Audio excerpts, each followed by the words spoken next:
El boom latinoamericano. Situación histórica antes del boom. En más de un sentido, el aislamiento de América Latina, que ya hemos comentado, tuvo que ver con diversos factores. La debilidad de las naciones, el establecimiento de dictaduras rigurosas durante gran parte del siglo XX, la búsqueda de una identidad, grosso modo dividida entre liberalismo y conservadurismo, que terminó en revueltas y conflictos bélicos, pero sobre todo un provincialismo hasta cierto punto que ignoraba los cambios en las formas sociales y en el arte. La Segunda Guerra Mundial trajo una enorme Estados Unidos se lanzó atrás de amplios del continente y ejercido un neocolonialismo que surgió el tristemente feo impacto proceso de intercambios comerciales con mayores ciudades de los No fue empresa fácil. Apenas años antes, el presidente mexicano Lázaro Cárdenas había decretado la nacionalización del petróleo en México, con gran enojo de Inglaterra, cuyas compañías petroleras buscaron por todos los medios detener la medida. En Argentina surge el peronismo, una corriente populista y antiimperialista, pero cuyas políticas económicas fueron atroces. Si al inicio de la posguerra la moneda argentina era de las más fuertes del mundo, pronto se depreció y devaluó, hundiendo a Argentina en profundas crisis que aún ahora padece.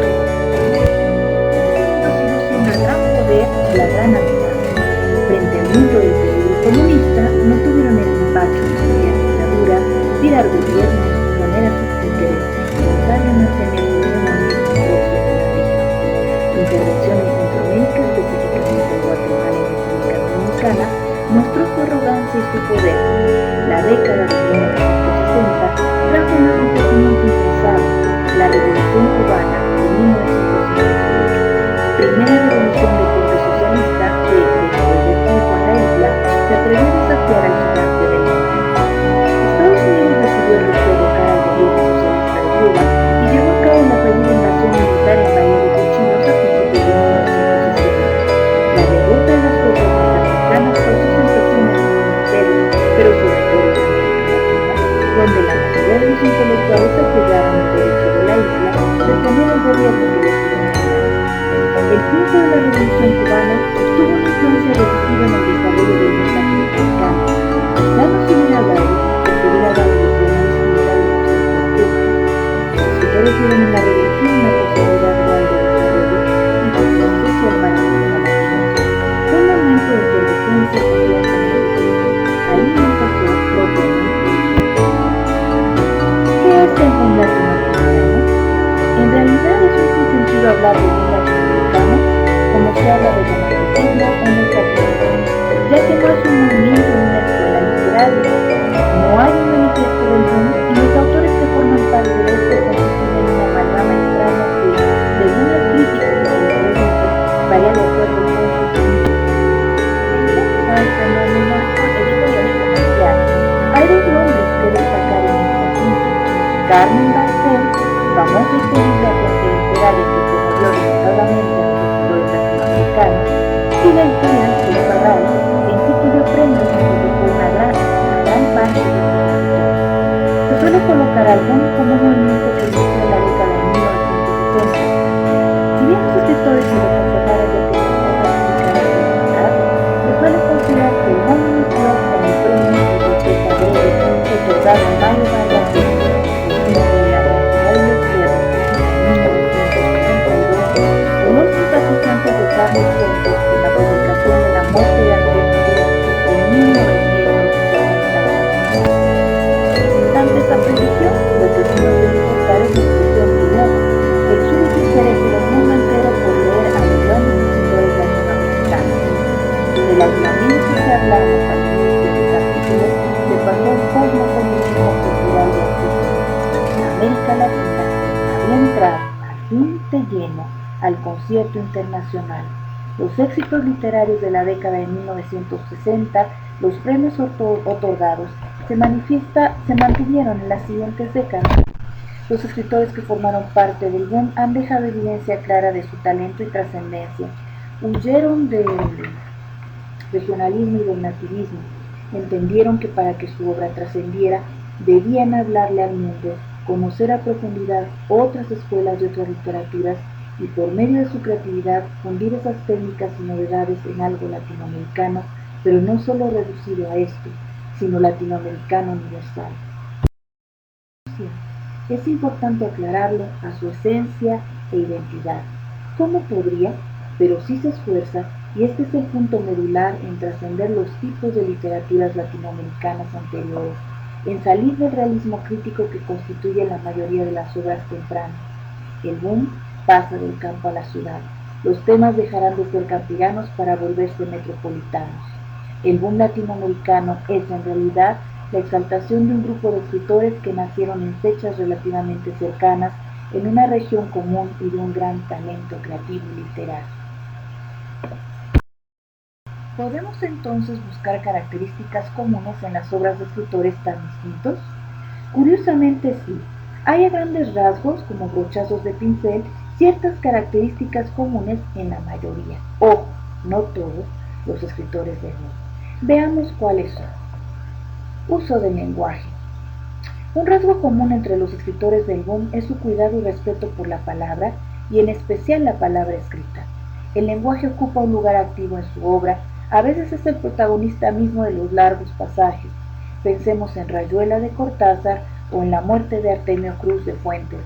Siempre ocupa un lugar fundacional, es decir, los escritores del boom reinventaron el español en sus posibilidades expresivas y artísticas. Experimentación.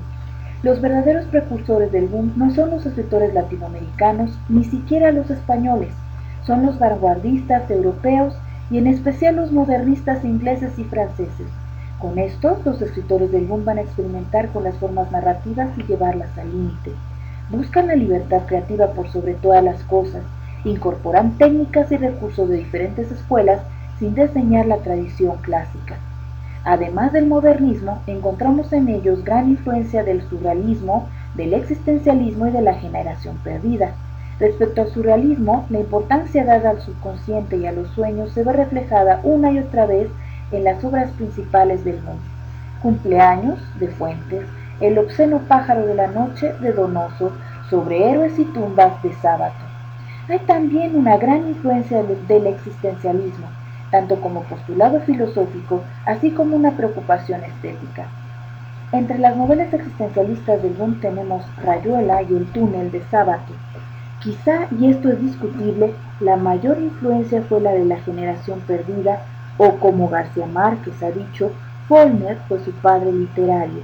Lo mismo podemos decir de Fuentes en relación con Dos pasos de Vargas Llosa respecto a la novela total. Si en los capítulos dedicados a la poesía hemos visto la preocupación de los poetas por seguir el camino de Dante, lo mismo podemos decir de nuestros novelistas con la creación de la novela total, la novela que abarque todo, que incluya todo, ciencia, filosofía, psicología, las otras artes, el conocimiento de lo humano, la universalidad.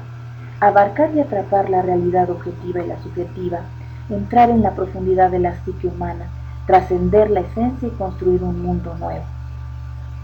Variedad de temas. Si bien los escritores del boom trasladaron la novela a la ciudad, los temas que trataron fueron de gran diversidad. Desde la soledad del ser humano hasta la creación de un nuevo mundo, desde el crimen y la injusticia hasta la misericordia, el valor y la justicia. Los temas no son límite ni obstáculo para su creatividad.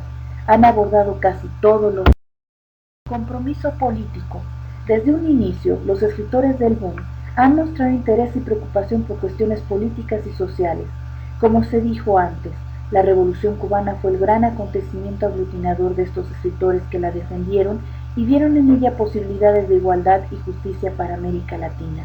Sin embargo, conforme se fueron revelando los errores y excesos del gobierno cubano, algunos escritores se distanciaron de la Revolución Cubana, incluso algunos se convirtieron en auténticos enemigos del gobierno cubano, como Mario Vargas Llosa y Guillermo Cabrera Infante. Algunos escritores representativos del boom latinoamericano son los siguientes: José Donoso, Ernesto Sábato, Guillermo Cabrera Infante, José Lezama Lima, Gabriel García Márquez, Carlos Fuentes, Mario Vargas Llosa, Juan Rulfo y Julio Cortázar.